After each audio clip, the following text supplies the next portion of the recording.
Now let's create the second test. Now in second test, let's say I want to do some validations. Validations as when I want to check the expected and the actual results. This is what we generally do in manual test cases, right? If the actual is equal to expected, then the test case is pass, otherwise the test case is failed.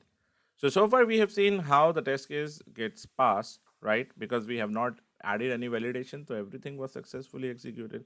But now let's say I create a method which will validate titles, right? So let's say we got expected title. This is a test case, @test import. So we got some expected title. Let's say expected title is there in the specifications, right? That is yahoo.com.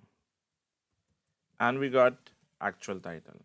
This we got it from some API or let's say from the UI as itself using Selenium. Like in Selenium, how we get the title, driver dot get title. So this we get it from Selenium, and this we got from Excel sheet from the specification, right? Now I want to validate if expected is equal to actual, then the test case is pass, otherwise the test case is failed. So how are we going to do that? So it's a simple process. If you are thinking that we need to do something like if expected title dot equals actual title, then it should print test case pass. Otherwise, it should print test case fail. If you're thinking that we need to do it in this way, then when you run your test, what will happen is you're gonna see it has printed test case fail, but it has actually passed the test, right? Over here, you'll see the test is passed. Everything is in green. This is because everything got successfully executed, right? This is just a message. If I write a message pass over here, it will print pass. Right now, the message written is fail. It is printing fail.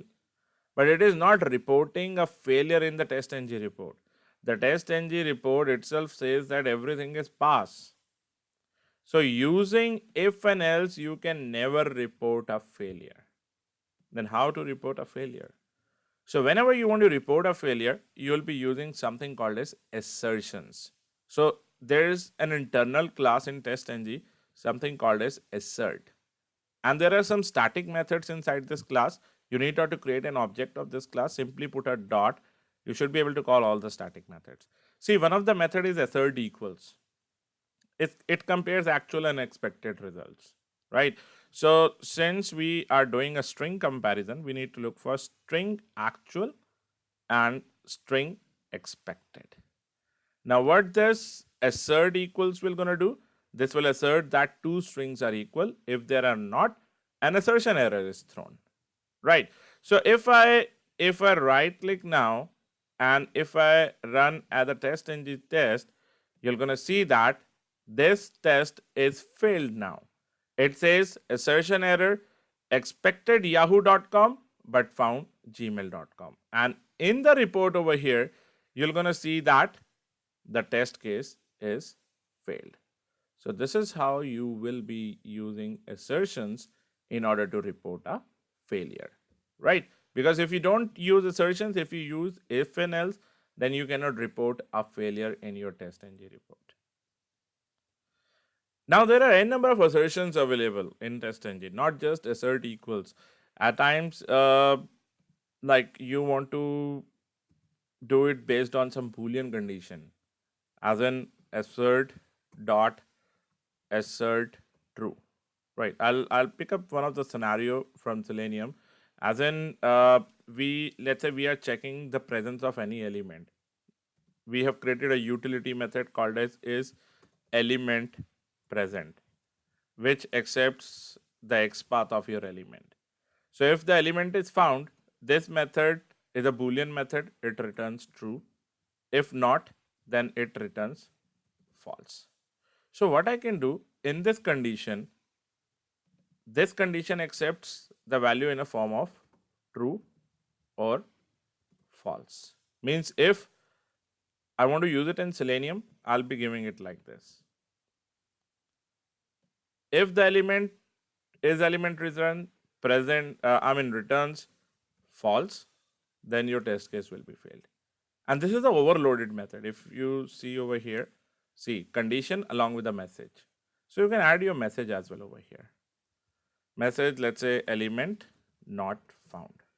So whenever a test case is failed, this message will be reported inside your TestNG report. See element not found, assertion error. In the report, element not found, expected true but found false. So this is another way of using assertion.